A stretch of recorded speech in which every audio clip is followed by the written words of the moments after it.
ঝড়ের দাপটে উড়ে গিয়েছে ঘর। এদিকে ঋণের টাকা নেওয়ার জন্য মুখিয়ে রয়েছে ঋণদায়ক সংস্থা।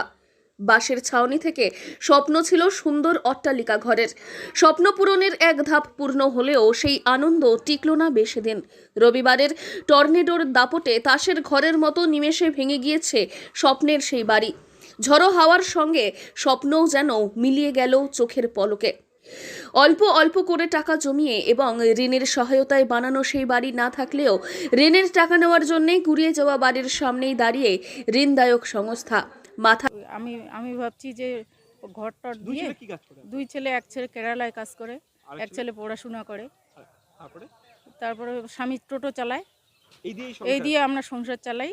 তো ভাবছিলাম যে টাকা পয়সা নিয়ে ঘর বাড়ি ঠিক করব, এখানে করব, ভালো করে থাকবো, সুখে শান্তিতে থাকবো। তো এখন তো কিছুই নেই। এখন আমরা কি করব? কি হয়েছে? হ্যাঁ, কি হয়েছে? ঘূর্ণিঝড়, এইটা ঝড়ে আমাদের সব নিয়ে গেছে। বন্ধন থেকে কত টাকা নিয়েছে? বন্ধন থেকে আমরা 2.5 লাখ টাকা নিছি। আর না, বন্ধন থেকে না, সেলফ হেল্প গ্রুপ থেকে 2.5 লাখ নিছি, আর বন্ধন থেকে 50,000 নিছি। তারপরে সেই টাকা কি হলো? টাকাটা তো অল্প টাকা কাজে লাগাইছি, আর বাকিটা তো আমাদের হাওয়ায় উড়ে নিয়ে গেছে। আলমারি টালমারি কিচ্ছু নেই, সব নিয়ে গেছে। হাত পরিবারের। জলপাইগুড়ির ময়নাগুড়ি অন্তর্গত বার্নিশ গ্রাম পঞ্চায়েতের শিশুগ্রামের বাসিন্দা উষা রায়ের এমনই করুণ অবস্থা। জানা গিয়েছে, শিশুগ্রামের বাসিন্দা উষা রায় একটি ঋণদায়ক সংস্থা থেকে সুদে টাকা ধার নিয়েছিল স্বপ্নের বাড়ির কাজ সম্পূর্ণ করার জন্য।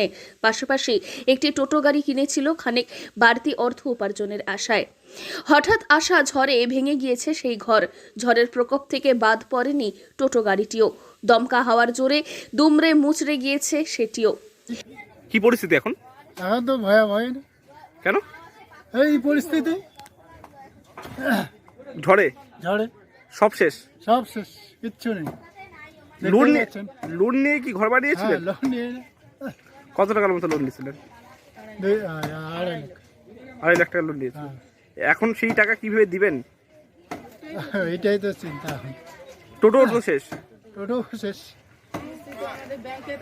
বাড়ি গাড়ি না থাকলেও এদিকে ঋণদায়ক সংস্থা মুখিয়ে রয়েছে ঋণের টাকা উদ্ধার করার জন্য। কিভাবে মেটাবে সেই ঋণ?